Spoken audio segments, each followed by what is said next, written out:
Good morning, everyone. Okay, we'll continue our book reading this morning, The Toyota Way to Service Excellence by Jeffrey K. Liker and Karen Ross.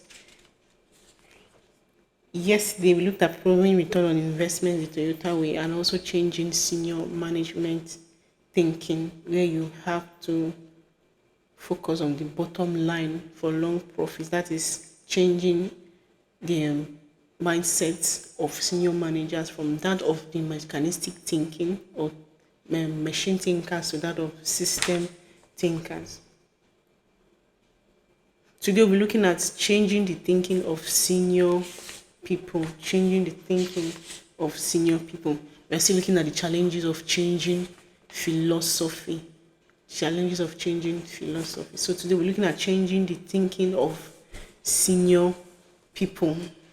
And we'll also look at the benchmarking best practice site. So there's a concept called neuroplasticity that we'll talk about in chapter 8 on developing people. It is a fancy way of saying that we can change our brains even as we grow old. It has even been demonstrated scientifically with brain scans. Those little neurons and the pathways that connect them are actually not set in concrete. They can be strengthened, they can be wakened, and new ones can be created through our new lives. Habits are hard to break, but they are regularly broken and replaced with new habits.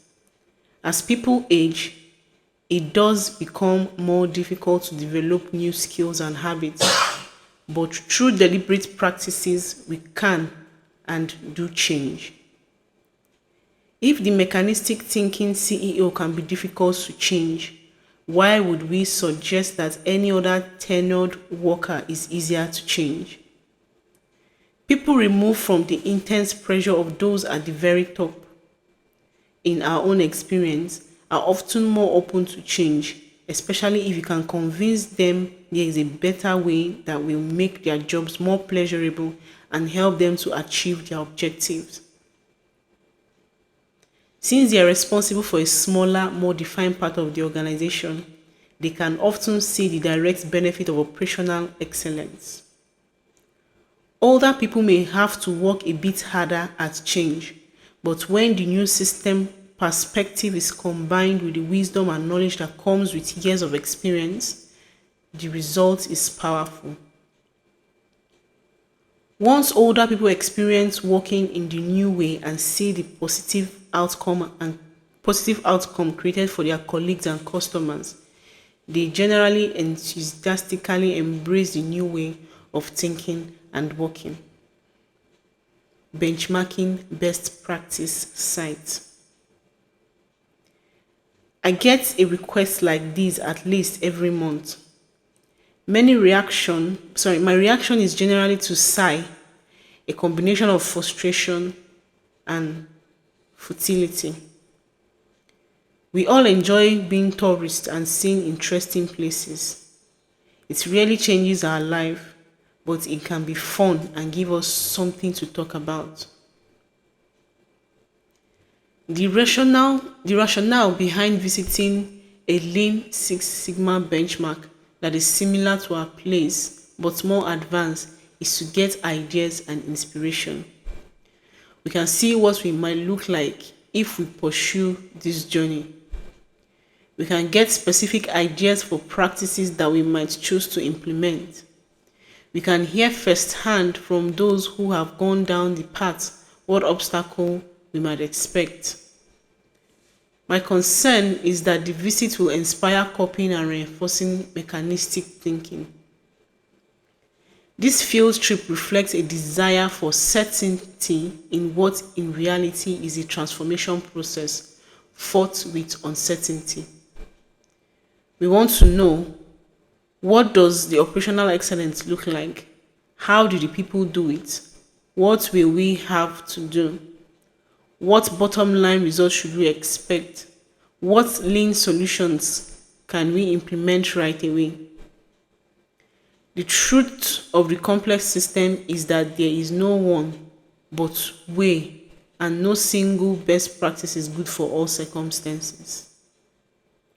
In fact, what we need to learn is how to find our way, how to become thinking, learning organization.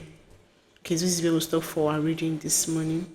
Also, like I said, still looking at challenges in changing philosophy. Today is talking about changing the thinking of the senior people. When he talks about the senior people, he's talking about the old people, people who are not let's say the elderly in an organization, people who are not like youths anymore or teenagers. In some organization, you have older people.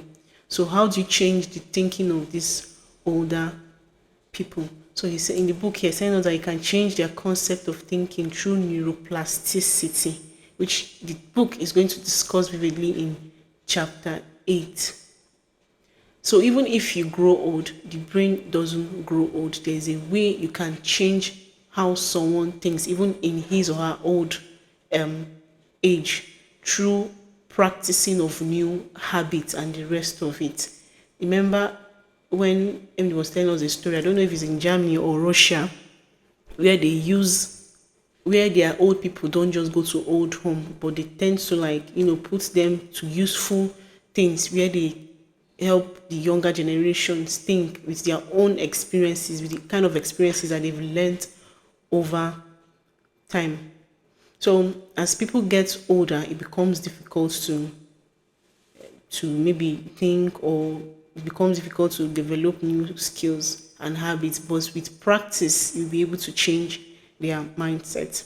Then you talk about benchmarking best practices site. It's just like going on a field trip to other companies, other organizations, and knowing what works for them. We're asking them question of how their company has grown to this level, what their operational excellence look like, and the best of and whatever. Just like the Toyota way.